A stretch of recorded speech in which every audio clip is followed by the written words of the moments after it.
Dear students, in this unit we will talk about heterozygote advantage in natural selection.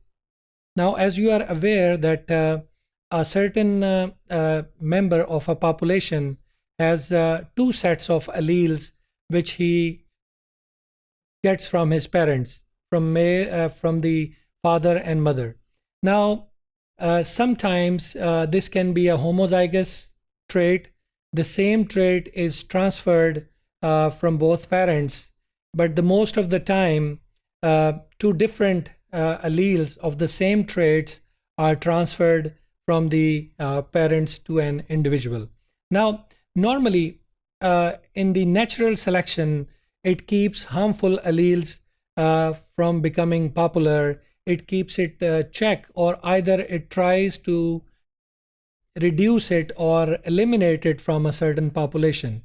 But because it's a very difficult thing, so keeping it to a minimum is also ensured within the population by having the heterozygote advantage. Now, heterozygote advantage, in that one, the carrier of the disease, for example, a certain allele is responsible for that disease, but when it is in the heterozygote form, where the other allele, which is not disease causing, is also present in an individual along with the disease causing allele, there is a dominance effect of that normal allele, and this allele with the ability to cause disease will be masked by the dominance of that dominant allele, and this is also it ensures the survival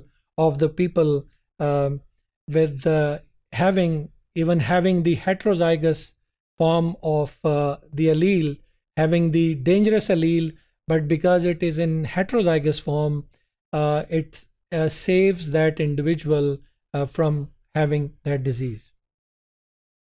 Now, the heterozygous advantage describes the case in which heterozygous genotype has a higher relative fitness than either the homozygous dominant or homozygous recessive genotype. The specific case of heterozygous advantage due to a single locus is known as overdominance. More heterozygous individuals have a higher longevity and may be an important source of genetic variability of a population, likely contributing towards the stabilization of effective population size. When we take the example of sickle cell anemia, it is the best example of heterozygote advantage, and because this disease has a balanced polymorphism in the human population. A mutation in the hemoglobin gene result in the alteration in the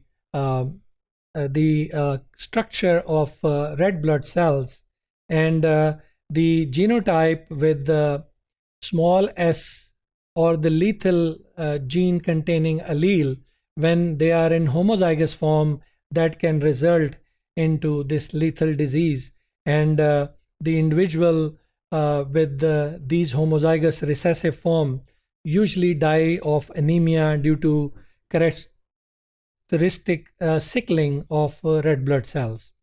Now, the perishing of those individuals from within the population keeps the genetic variability and ensures that more heterozygous forms, they are prevalent within the population, and this is typically a heterozygous advantage which is prevailing in a population through natural selection.